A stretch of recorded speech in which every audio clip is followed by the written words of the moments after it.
السلام علیکم ورحمۃ اللہ وبرکاتہ۔ بسم اللہ الرحمن الرحیم۔ آج وضو کے تعلق سے بہت اہم کلپ ہے۔ ایک کلپ آپ حضرات کے سامنے پہلے آ چکی ہے، وضو کے 3 ضروری مسائل، اس کو بھی دیکھیں، اور آج تفصیل کے ساتھ شروع سے لے کے آخر تک وضو کا مکمل طریقہ، فرائض اور سنن کے ساتھ وضو کا مکمل سنت طریقہ اور اس کا آداب آپ حضرات کے سامنے ہے۔ احادیث کی روشنی میں سارے حضرات توجہ فرمائیں اور ویڈیو کو آخر تک ضرور دیکھیں۔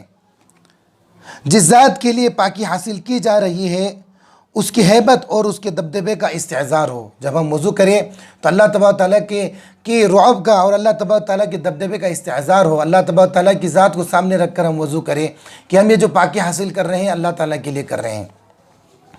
حتی الامکان پوری کوشش کریں باوضو رہنے کا اہتمام کریں۔ ہم آپ صلی اللہ علیہ وسلم نے فرمایا کہ وضو کی پابندی کامل مومن ہی کر سکتا ہے، تو کوشش کریں کہ ہر وقت ہم باوضو رہیں۔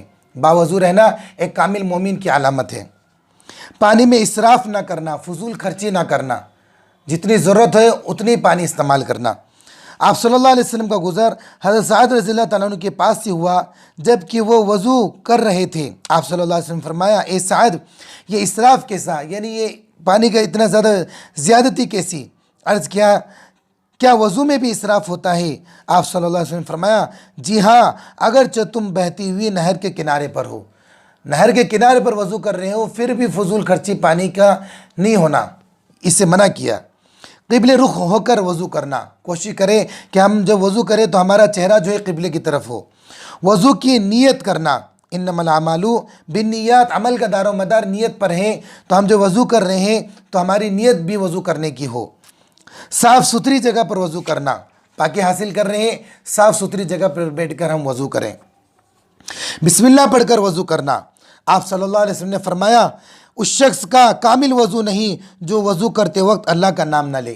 بہت اچھے انداز میں جو ہے پورا طریقہ بیان کیا جا رہا ہے۔ دائنی طرف سے شروع کرنا، آپ صلی اللہ علیہ وسلم نے فرمایا، جب تم وضو کرو تو دائنی طرف سے شروع کرو۔ ہر عضو کو دھوتے وقت، ہاتھ جب دھو رہے ہیں تو پہلے سیدھا ہاتھ، پاؤں دھو رہے ہیں تو پہلے سیدھا پاؤں۔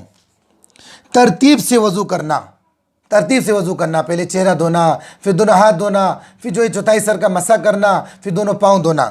پے در پہ وضو کرنا، لگاتار وضو کرنا کہ ایک عضو خشک نہ ہونے پائے اور دوسرا وضو دھل جائے۔ ایسے نہیں کہ پہلے چہرہ دھو لیا، پھر چہرہ خشک ہو گیا، سوکھ گیا، اس کے بعد میں ہم دوسرے اعضاء کو دھو رہے ہیں، نہیں، پے در پہ وضو کرنا۔ اعضاء وضو کو مل مل کر دھونا، وضو کے جو اعضاء ہیں جن کو جیسے ہاتھ، پاؤں، چہرہ، ان کو اچھے سے مل مل کر دھونا، اچھی طریقے سے وضو کرنا۔ آپ صلی اللہ علیہ وسلم نے فرمایا، جب تو نماز کے لیے کھڑا ہوا کرے تو کامل وضو کر، ہر عضو کو 3 مرتبہ دھونا۔ وضو کی تکمیل ہر اعضاء کو 3 مرتبہ دھونے سے ہے۔ وضو کرتے وقت دنیاوی باتیں نہ کرنا، دنیاوی باتیں کرنے سے وضو مکروہ ہو جاتا ہے۔ وضو سے پہلے 3 مرتبہ ہتھیلیوں کو دھونا۔ حضرت عثمان رضی اللہ تعالیٰ عنہ نے وضو کا پانی منگوایا اور وضو کیا تو 3 مرتبہ اپنی ہتھیلیوں کو دھویا، پھر آخر میں فرمایا، میں نے اللہ کے نبی صلی اللہ علیہ وسلم کو اسی طرح وضو کرتے ہوئے دیکھا ہے۔ تو شروع میں جو ہے 3 مرتبہ ہتھیلیوں کو دھونا۔ وضو کرتے وقت اللہم اغفر لی ذنبی ووسع لی فی داری وبارک لی فی رزقی، یہ دعا پڑھتے رہنا۔ اور بھی جو ہے مستحب ہے، ہر اعضاء کو دھونے کی الگ الگ دعائیں ہیں، کوشش کریں اگر یہ دعائیں یاد ہو تو ان دعاؤں کو پڑھیں۔ مسواک کرنا، آپ صلی اللہ علیہ وسلم نے فرمایا، اگر مجھے اپنی امت پر مشقت کا اندیشہ نہ ہوتا تو میں ان کو ہر وضو کے وقت مسواک کرنے کا حکم دیتا۔ مسواک سے جو ہے منہ کی صفائی اور جو ہے منہ کی صفائی ہوتی ہے، اس لیے مسواک کرنے کی کوشش کرنا۔ 3 بار کلی کرنا، 3 بار ناک میں پانی چڑھانا۔ حضرت یحییٰ رضی اللہ عنہ فرماتے ہیں، میں نے عمرو بن ابو حسن کو دیکھا کہ انہوں نے عبداللہ بن زید رضی اللہ تعالیٰ عنہ سے آپ صلی اللہ علیہ وسلم کی وضو کی کیفیت کے متعلق پوچھا، تو انہوں نے پانی کا برتن منگوایا اور جو لوگ موجودین تھے، حاضرین کو وضو کر کے دکھلایا۔ چنانچہ پہلے اپنے دونوں ہاتھوں پر پانی ڈالا اور اسے 3 مرتبہ دھویا، پھر برتن میں اپنا ہاتھ ڈال کر پانی لے کر 3 چلو سے 3 مرتبہ کلی کی، 3 مرتبہ ناک میں پانی ڈالا اور ناک کو الٹے ہاتھ سے جھاڑا۔ تو 3 مرتبہ کلی کرنا، 3 مرتبہ ناک میں پانی چڑھانا، منہ اور ناک میں دائیں ہاتھ سے پانی ڈالنا، پھر بائیں ہاتھ سے ناک صاف کرنا۔ یہ طریقہ ہے، سیدھے ہاتھ سے جو ہے کلی کی، سیدھے ہاتھ سے ناک میں پانی چڑھایا اور دائیں ہاتھ سے جو ہے ناک کو جھاڑ دیا، ناک کو صاف کر دیا۔ چہرہ اور ہاتھ دھوتے وقت چلو سے پانی لینا، یہ چلو اس کو کہتے ہیں، چلو سے پانی لینا۔ حضرت عطا بن یسار رضی اللہ عنہ فرماتے ہیں حضرت عبداللہ ابن عباس رضی اللہ عنہ نے وضو کیا، چنانچہ اپنا چہرہ دھویا، ایک چلو پانی لیا اور کلی کی اور ناک میں پانی ڈالا، پھر ایک چلو پانی لیا اور اس سے اس طرح کیا کہ اس میں سے کچھ پانی دوسرے ہاتھ پر ڈال کر اپنے چہرے کو دونوں ہاتھوں سے دھویا، یعنی ایک چلو پانی لے کر کے دوسرے ہاتھ میں ڈال کر کے اس سے دونوں ہاتھوں سے اپنے چہرے کو دھویا۔ چہرہ دھوتے وقت پیشانی سے شروع کرنا، جو ہے چہرہ جب دھو رہے ہیں ہم، وضو کر رہے ہیں تو چہرہ پیشانی سے دھوتے ہوئے شروع کرنا۔ چہرے پر زور سے پانی نہ مارنا، زور سے چھپکے مار رہے ہیں اس سے بھی جو ہے وضو مکروہ ہوتا ہے، ناپسندیدہ عمل ہے یہ۔ گوشے چشم پر ہاتھ پھیرنا، یعنی آنکھوں کے اطراف میں جو جگہ ہے وضو کرتے وقت، چہرہ دھوتے وقت ان میں بھی ہاتھ پھیرنا۔ حضرت ابو امامہ رضی اللہ عنہ آپ صلی اللہ علیہ وسلم کا وضو کرتے ہوئے فرماتے ہیں کہ آپ صلی اللہ علیہ وسلم اپنے گوشے چشم پر ہاتھ پھیرتے تھے، یعنی اندر جو ہے یہ اس کے اندر بھی ہاتھ پھیرتے تھے۔ داڑھی کا خلال کرنا، انس رضی اللہ عنہ فرماتے ہیں کہ اللہ کے نبی جب وضو فرماتے تو ہتھیلی میں پانی لیتے اور اپنی ٹھوڑی کے نیچے اس کو داخل کر کے داڑھی کا خلال کرتے اور فرماتے مجھے میرے رب نے اسی طرح کرنے کا حکم دیا ہے، یعنی پانی لے کر کے داڑھی کے نیچے سے لے کر کے پوری جو ہے ہاتھوں سے داڑھی کا خلال کرنا۔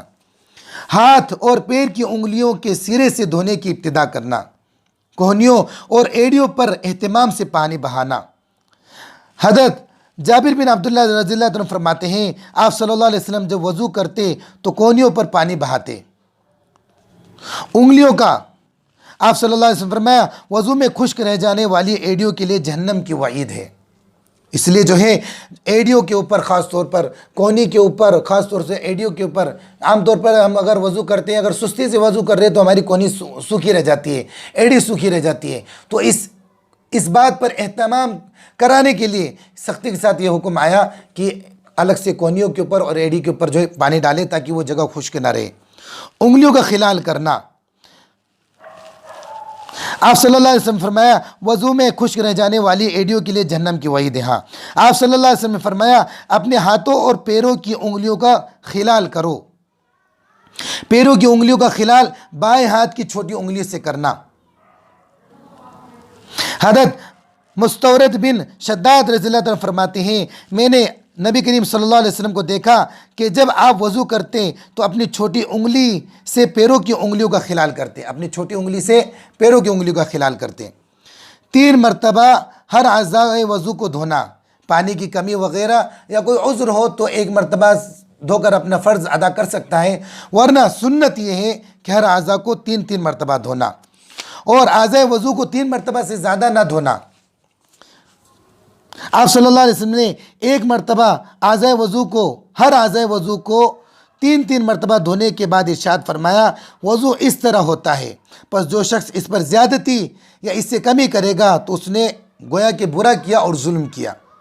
پورے سر کا مسح کرنا، آپ صلی اللہ علیہ وسلم جب وضو فرماتے تو برتن میں ہاتھ داخل کرتے، پھر اپنے سر کا مسح کرتے اور اپنے ہاتھوں کو آگے سے پیچھے کی طرف اور پیچھے سے آگے کی طرف لے کر آتے۔ پورے سر کا مسح کرنا، فرض مسح چوتھائی سر کا ہے، لیکن سنت اور تکمیل وضو کی پورے سر کا مسح کرنا ہے۔ مسح کی ابتدا پیشانی سے کرنا اور دونوں ہاتھوں سے مسح کرنا، کانوں کے اندر اور باہر سے مسح کرنا۔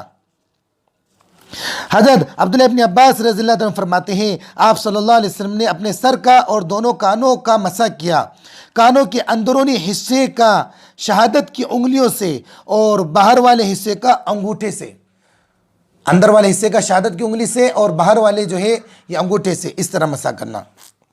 کان کا مسح کرتے وقت کان کے سوراخ میں چھوٹی انگلی داخل کرنا، جائے استنجا کے یعنی استنجا کی جگہ کے ساتھ لگے ہوئے کپڑے پر پانی چھڑکنا، خاص طور پر بہت اہم بات ہے یہ، خاص طور پر جن کو وسوسے کی یا جو ہے ٹپکے کی یا جو ہے بوندوں کی جو شکایت ہو، ایسے لوگوں کے لیے خاص طور پر نبی کریم صلی اللہ علیہ وسلم کا یہ ارشاد ہے کہ ایسی جگہ پر جو ہے تھوڑا سا پانی لے کر ایسے چھڑک لینا۔